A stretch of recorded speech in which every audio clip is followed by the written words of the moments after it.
Kwa ukubwa wa eneo hili 1,500,000 tuna uwezo wa kuleta ng'ombe wa Mtwara, ng'ombe wa Lindi, tukawapa vitalu vya ekari 500. Kwa sababu tumechoka. Mheshimiwa Rais amechoka na migogoro ya wafugaji na wakulima kule kusini. Tuna eneo hapa, tutakaa, tutapanga, tutaona namna gani ya kupunguza migogoro ya ardhi kule Lindi na Mtwara ambako hakuna maeneo ya wafugaji, kuna maeneo ya mashamba. Na nyinyi ambao mnapenda kulima, kule Lindi na Mtwara wao wanalima. Kila siku wanagombana na wafugaji.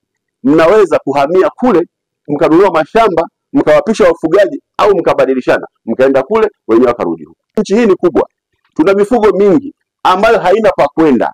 Nyinyi mmepewa dhamana hii ya kuja kuendesha haya mashamba, badala sasa ya kufuga, nyinyi mnalima. Tumeona mahindi mazuri kabisa mistawi.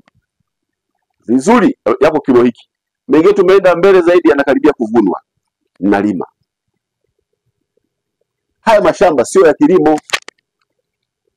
Mmepewa ili mfuge. Na mnachokosea zaidi, nyinyi mnapopewa ya mashamba, mnakwenda kuwakodishia tena wafugaji. Tafasiri yake ni kwamba mmeshindwa kuyaendesha mashamba. Kwa hiyo maana yake sisi mnatushawishi tuwarudishie wafugaji wenye ng'ombe, na ndio msingi wa haya wa ziara hii.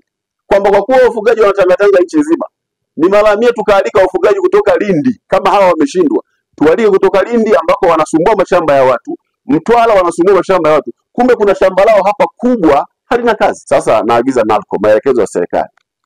NALCO muwape notice wote ambao wanalima kwenye mashamba ya serikali. Wote waondoke, wayapishe mashamba haya kwa ajili ya wafugaji. Watu watupishe ili wafugaji waingie na ng'ombe.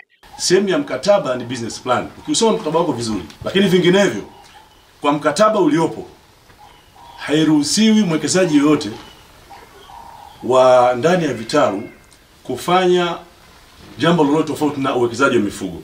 Nilikuwa naiomba serikali kama serikali niangalie kwa jicho la karibu, angalau mifugo yangu hii nipate shamba la kuchungia, sio kupangishwa. Leo na mwaka wa 5, niliingia mwaka 2021.